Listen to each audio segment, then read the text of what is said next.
حیدری، حسینیت، یزیدیت، اہل بیت کے دشمنوں پہ لعنت۔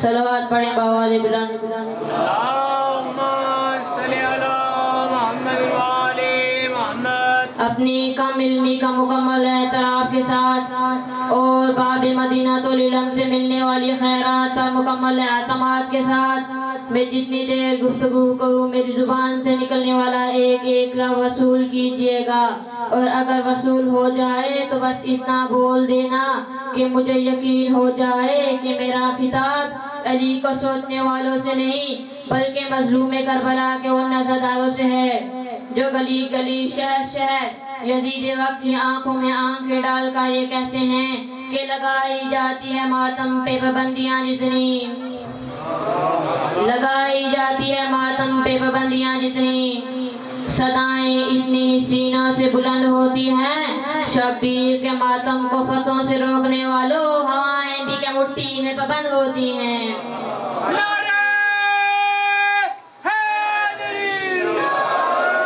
قرآن مجید میں اللہ تعالیٰ نے ارشاد فرمایا قیامت کے دن ہر شے فنا ہو جائے گی، رہے گا تو صرف اللہ کا چہرہ جو جلال والا بھی ہے اور عزت والا بھی۔ آپ میں سے کون نہیں جانتا کہ جس کا چہرہ ہو اس کے بازو ہوتے ہیں، جس کے بازو ہو اس کا بدن ہوتا ہے، اور جس کا بدن ہو اللہ نہیں ہوتا۔ اب آپ کی مرضی، یا چہرے والا اللہ تلاش کرو یا اللہ کا چہرہ تلاش کرو۔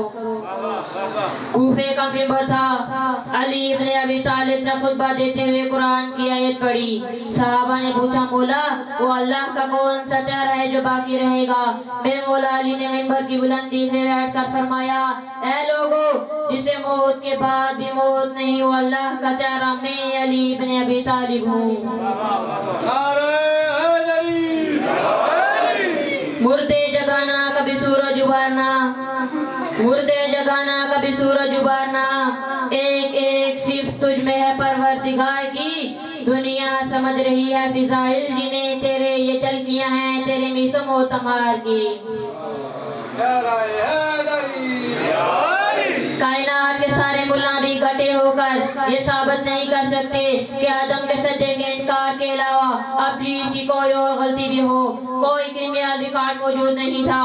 یا اللہ تو رحمان الرحیم ہے، تو نے پہلے غلطی سمجھ کر معاف کیوں نہیں کیا؟ ادھر ابلیس نے سجدے کا انکار کیا، ادھر اللہ نے نہلی کا توق اس کے گلے میں ڈال کر یہ قانون بنا دیا کہ جب میں صفی اللہ بے منکر کی عبادت قبول نہیں کر سکتا تو علی ولی اللہ کے منکر کی عبادت کیسے قبول کر سکتا ہوں؟ علی کی معرفت حاصل کرنے کی کوشش کرو۔ سورج پلٹانے والے کو علی نہیں کہتے، یہ کام تو ملتان کا شہنشاہ شاشن بھی کر سکتا ہے۔ کسی بندے نے مولا سے پوچھا مولا سنا ہے عیسیٰ پانیوں پر چلتا تھا؟ میرے مولا علی نے ممبر کی بلندی فرمایا معرفت تھوڑی تھی ورنہ ہاں بھی چلتا۔ ٹی وی چینل پر بیٹھ کر میرے مولا کا تکبر کر کے میرے مولا کے فضائل گھٹانے والوں عیسیٰ مردے کو زندہ کر سکتا ہے لیکن زندہ کو مردہ نہیں کر سکتا۔ یاد کرو وقت جب میرے مولا علی کے سامنے جھوٹا جنازہ لایا گیا، میرے مولا علی نے 3 بار حجت تمام کرنے کے لیے فرمایا پڑھاؤں جنازہ، میرے مولا علی نے جنازہ پڑھا دیا، وہ لگے اٹھانے، میرے مولا علی نے فرمایا جو مرتا ہے جسم مرتا ہے روح زندہ رہتی ہے، لیکن جسے علی نے مارا ہے قیامت کے دن سب اٹھیں گے لیکن یہ نہیں اٹھے گا۔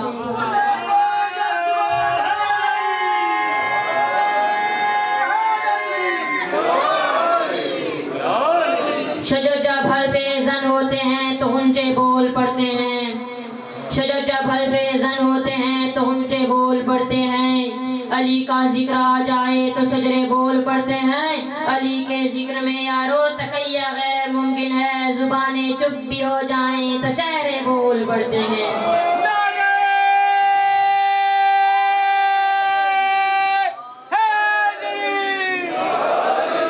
کوفے کا ممبر تھا، علی ابن ابی طالب نے خطبہ دیتے ہوئے قرآن کی آیت پڑھی۔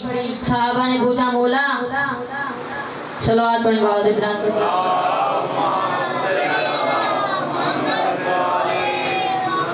دربار تھا ملون کا، تخت پر بیٹھا ہوا تھا لانتی، 36 36 ملکوں کے سفیر بیٹھے تھے. 36 ملکوں کے سفیروں نے کہا ہے علی تیرے پاس کیا مجبوری تھی, تو نے اپنے نبی کا بیٹا قتل کروا دیا, تو جس کا کلمہ پڑھتا تھا اس کا بیٹا کیوں قتل کروایا؟ یزید نے کہا حسین میرے اختیار کو نہیں مانتا تھا, اختیار کا لفظ آنا تھا. ادھر کڑیوں سے قرآن کی آیت اٹھی. اٹھ کر زینب عالیہ نے یزید سے مخاطب ہو کر کہا اے یزید میں تجھ سے کچھ کہنا چاہتی ہوں, لیکن تیرے دربار میں روشن دان ہیں, روشن دانوں سے ہوا کا شور آ رہا ہے, تھوڑی دیر کے لیے ہوا رو. یزید نے کہا علی کی بیٹی میں ہوا نہیں روک سکتا. اتنا جملہ کہنا تھا. بی بی نے فرمایا اب بتا کہاں گیا تیرا اختیار؟ بی بی نے فرمایا اچھا یزید تو ہوا نہیں روک سکتا. یزید نے کہا علی کی بیٹی میں ہوا نہیں روک سکتا. بی بی نے فرمایا تیرے دربار میں کھڑے ہیں گھوڑے, گھوڑے اپنے پاؤں بار بار اٹھاتے رکھتے ہیں, اس سے ٹانپوں کا شور آ رہا ہے, تھوڑی دیر کے لیے ٹانپوں کا شور ہو. اتنا جملہ کہنا تھا. یزید نے کہا علی کی بیٹی کیوں بار بار وہی بات کر رہی ہے, میں گھوڑوں کی ٹانپوں کو بھی نہیں روک سکتا. بی بی نے فرمایا اچھا تیرے دربار میں کھڑے ہیں اونٹ, اونٹ اپنی گردن کو حرکت دیتے ہیں, ان کی گردن میں ہے گھنٹیاں, اس سے گھنٹیوں کا شور آ رہا ہے, تھوڑی دیر کے لیے اونٹوں کی گردنیں رو. یزید نے کہا علی کی بیٹی میں اونٹوں کی گردنوں کو نہیں روک سکتا.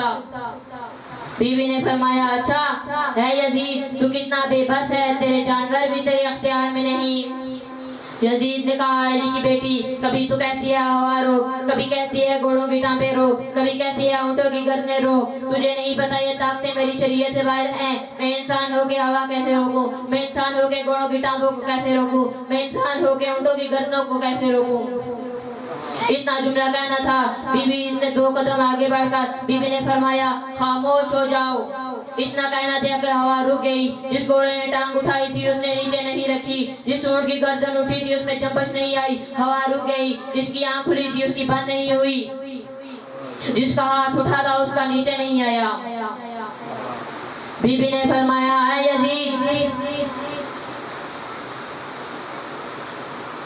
صلوات پڑھیں باوض ابراہیم. اللہم صلی علی محمد وآل محمد. توزیل وسائل میں گرا ڈھونڈ رہا ہے, توزیل وسائل میں گرا ڈھونڈ رہا ہے, اور سجدوں میں تو خالق کا پتہ ڈھونڈ رہا ہے. اے مفتی جی, اے مفتی جی سجدہ شبیر بلا کر بتلا تو ذرا سجدوں میں تو کیا ڈھونڈ رہا ہے. صلوات پڑھیں باوض ابراہیم.